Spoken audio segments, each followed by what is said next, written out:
सच में यशस्वी प्रधानमंत्री श्रीमान नरेंद्र मोदी जी के नेतृत्व में जिस प्रकार से एनडीए ने हर राज्य में बढ़त बनाई है, न केवल असम में तीसरी बार सरकार बनाई बल्कि एक और बंगाल, जहां हमने पिछले चुनाव में आधी दूर का रास्ता तय किया था, माननीय मोदी जी के नेतृत्व में प्रचंड जीत के साथ अलगाववादी और बांग्लादेशी घुसपैठियों के खिलाफ वहां भाजपा की प्रचंड जीत का होना, ये जनता के मन से माननीय मोदी जी की नीतियों का पसंद करना, घुसपैठियों के खिलाफ, टीएमसी के खिलाफ जो आक्रोश जनता का था वो प्रकटीकरण हुआ। और केरल सहित हर जगह एनडीए की ताकत का बढ़ना, ये हम सबके लिए सौभाग्य की बात है। आज इस अवसर पर झालमुड़ी का आनंद लेकर के हमारे सारे नेतृत्व ने उपस्थित होकर के जिस प्रकार से ये आनंद के क्षणों को बांटने का प्रयास किया है और हमारे लिए सौभाग्य की बात है। और ये भी मान के चले कि बीते दिनों लोकसभा के अंदर देश की आधी आबादी के साथ स्त्री शक्ति को लेकर के जिस ढंग से कांग्रेस के नेता राहुल गांधी, उनकी बहन प्रियंका गांधी और ईडी गठबंधन ने जो मजाक बनाया था और डीएमके ने उत्तर दक्षिण के पाप किया था, साथ ही साथ सनातन संस्कृति को डेंगू, मच्छर और पता नहीं कितने प्रकार की गालियां दी गई थी, ये प्रत्येक चीज का प्रतिकार जनता ने किया है।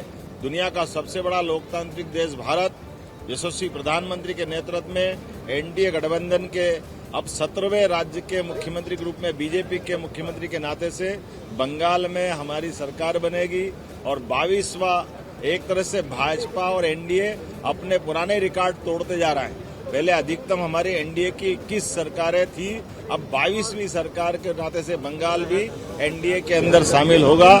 मैं मान के चलता हूं भाजपा के मुख्यमंत्री के नाते से बनने वाली सरकार ये घुसपैठियों सहित, और बंगाल तो सच में वो इतना अच्छा प्रांत था जिसके कारण से अतीत के कालक्रम में पहले कांग्रेस, फिर लेफ्टिस्ट और बाद में टीएमसी ने जो बंगाल का नुकसान किया है, पूरा देश परिवर्तन के दौर से यशस्वी प्रधानमंत्री के नेतृत्व में आगे बढ़ रहा है। ऐसे में बंगाल का पीछे रहना ये जनता को पसंद नहीं था। निश्चित रूप से बंगाल में कमल खिला है, विकास की बयार आएगी।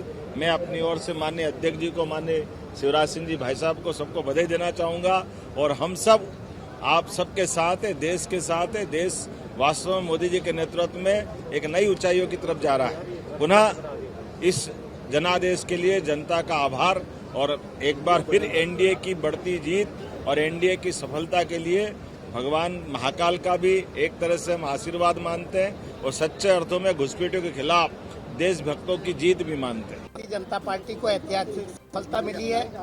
मोदी जी की गारंटी पे जनता ने मोहर लगाई है। ये भारतीय जनता पार्टी की जीत है, मोदी जी के नेतृत्व की जीत है। अमित शाह जी और नितिन नवीन जी का जो मार्गदर्शन रहा, जो मेहनत रही है, उसकी जीत है। निश्चित तौर पे ममता बनर्जी ने जैसा प्रशासन, जैसा प्रबंधन और जैसा उनका आम लोगों के प्रति उनका भाव था, विदेशी नागरिकों के प्रति उनका सद्भाव था, उसके खिलाफ जनता ने ये जनादेश दिया है।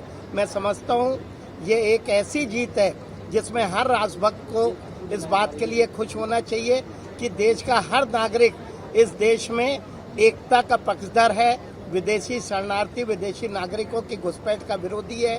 चाहे हम तमिलनाडु की बात करें, चाहे पश्चिम बंगाल की बात करें, हर जगह से यही संदेश निकल के आया है कि देश ने मोदी के नेतृत्व को स्वीकारा है।